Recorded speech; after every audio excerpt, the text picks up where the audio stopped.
It's not about gemstones. Don't get distracted by the gemstone names. It's about color theory.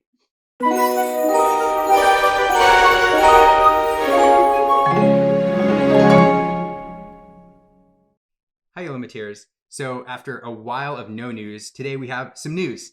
For those who don't know, Spiel 22 is going on in Germany. It's a gaming conference. Ravensburger is there. And at the conference, they showed a slide which had all of the Lorcana preview cards, but something we haven't seen before. Under each one, they had the names of the particular colors those cards belong to. So we now know what the color identities are called in Lorcana. So the names of the colors were revealed to be ruby, amber, emerald, sapphire, amethyst, and steel. A lot of people immediately noticed that these are the names of common gemstones and started speculating on the meaning of them based on those gemstones. After we did a lot of research once we got home from work today, we have a little bit of a different theory, that it's not about the gemstones, it's about the colors. We think that Disney is using basic color theory to identify each of these cards. Yeah, which makes complete sense for an animation studio. Disney is already steeped in color theory, and they use different colors with different characters to indicate to the audience what those characters are all about. So it makes complete sense that they're not using gemstones, they're using colors. Since we're talking color theory, we're going to go in rainbow order, starting with ruby or red. Red as a color has a lot of juxtaposition. It can be associated with fire, violence, and power, but on the other hand, it can be seen to portray love and passion. It's also associated with importance. Think a red carpet at the Oscars. And finally, it's associated with danger. Think a stop sign or a stoplight. All in all, red is a very powerful color. It's also a very important color. And in red, it's the only color that we've seen two characters in. I'm going to start with Maleficent. I think the red is very obvious here.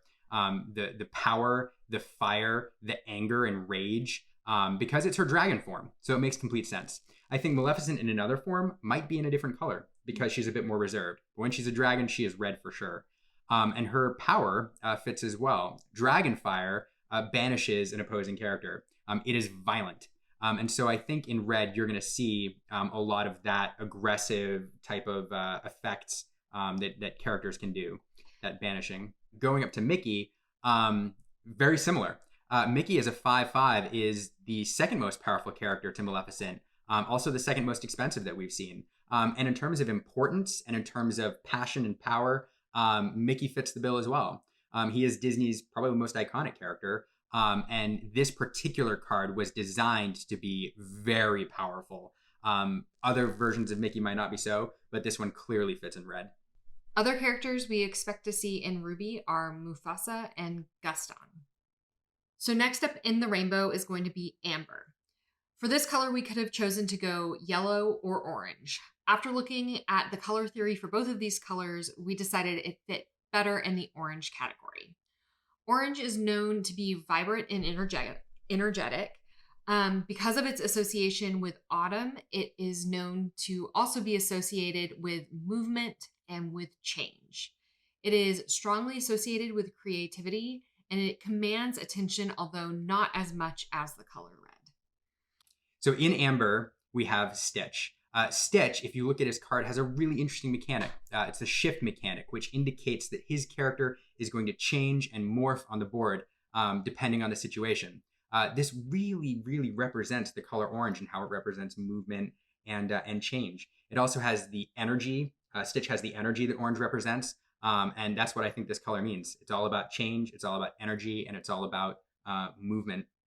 Based on color theory, two other characters we think we could see on the Lorcana table as amber cards are Pinocchio and Madame Mim.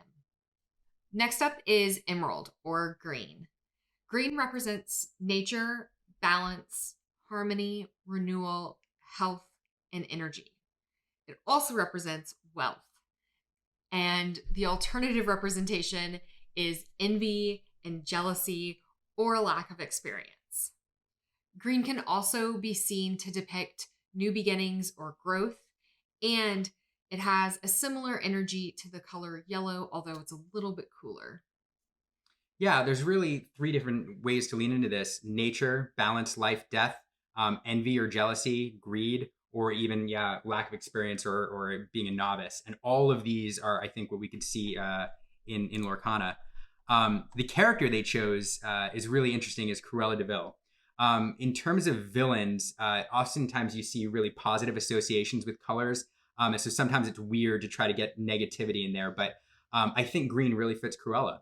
As we said, green with envy, the wealth that she has and parades about, and even life and death. She really represents a force of death in 101 Dalmatians because she wants to kill the puppies in order to create something new, a new fur coat. In terms of the card mechanics, she banishes. When she leaves the table, she returns other characters to a player's hand. She's kind of a control player and can manipulate things on the board. Not super powerful, but she represents manipulation and manipulating the board state. And I think that's what we're going to see from green, is the ability to affect things on the table and push things back to your hand, or even I theorize we'll see some banishing in green as well, and the ability to move characters back to the hand, or move characters, back to the Grand Illuminary or wherever they go when they're banished. Two other characters we think we'll see in Emerald are Bambi and Hades. Next up is Sapphire, or blue. Blue is often seen as the color of sadness, but it also conveys a sense of calmness and responsibility. Dark blues can be seen as strong and reliable, while light blues can be seen as calm and refreshing. So blue is another complex color. It has multiple meanings, and let's see how that compares to the card that we currently have in blue, which is Robin Hood. Robin Hood is reliable. He is calm under pressure. He represents responsibility. And he's also a bit sad. I mean, if you know the lore, he's a bit upset that his kingdom has been taken over by Prince John while King Richard's away, and he's lost a lot in order to be this hero living in the woods. So he really fits the color. And as far as mechanics go, we're looking at card draw. If you look at Robin Hood, his Feed the Poor mechanic gives you cards in the hand. He also has evasive. So he is shifty, he hides, and he also gives you resources, cards in your hand. So I think blue is where we're going to see this kind of rich, these resources come from. Two other characters that we think we'll see in Sapphire are Basil and Shan Yu. Next up is Amethyst, or purple. Purple, as many of us know, is the color of royalty. It's a combination of red and blue. It represents creativity and imagination. Lighter purples can also be seen and thought of as romantic. So in some of these compound colors, you may get some of the elements of the other two primary colors, like the power of red, or the violence of red, with the steadiness and the calmness of blue kind of blended together. But really where I think Disney's leaning into this is royalty, creativity, imagination. Foot stomp on royalty, at least initially. Because in purple, we have Elsa. Elsa is a royal. She does represent creativity. What she does with her ice sculptures is super creative, the castles and everything else. And even on her card art, we see her using a book, which represents creativity and imagination.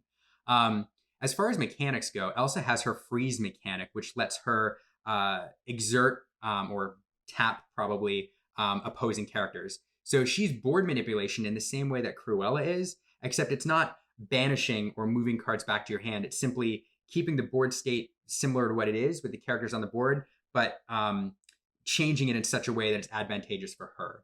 And we think we're going to see the same type of mechanic with other characters in purple. Whether or not they'll continue to lean into royalty the whole time, not sure. Two other characters that we think we'll see in Amethyst are Dr. Facilier and Rapunzel. Last but not least is Steel, or gray. A couple things we wanted to mention first. First, steel is not a gem. It's steel. And secondly, we had a little bit of trouble with this when we were doing our research. We started thinking about how steel is really a cooler gray than kind of on the warm side. And steel as a material will have carbon in it, which is black. And so we think that there are some elements of black color theory that also might be woven into these characters that are appearing in steel on the Lorcana table. Straight up From a gray perspective, gray is obviously a neutral color. It is considered moody and depressing and conservative. You'll see this a lot in corporate designs because it's considered professional and formal. And it's also considered the color of mourning in some countries. Yeah. So in steel or gray, we have Captain Hook, Forceful Duelist. In terms of the vibe of the color, Captain Hook is very steady, but he's also very formal. Gray is not thought of as a particularly emotional color. It's very reserved in some cases, and I think that's what you're going to see with a lot of these characters. In terms of mechanics, Captain Hook is a offensive character. He is not terribly powerful, but his challenger mechanic makes him more powerful when he challenges another character when he's on the offense. So I think what you're going to see with these characters in gray and using gray color theory are characters that in feel are very reserved, but on the battlefield are very steady and forceful and aggressive and more powerful on offense. I think we'll see this challenger mechanic a lot. Yeah. Characters that we think that we'll see in steel on the Lorcana table are Hercules and Scar.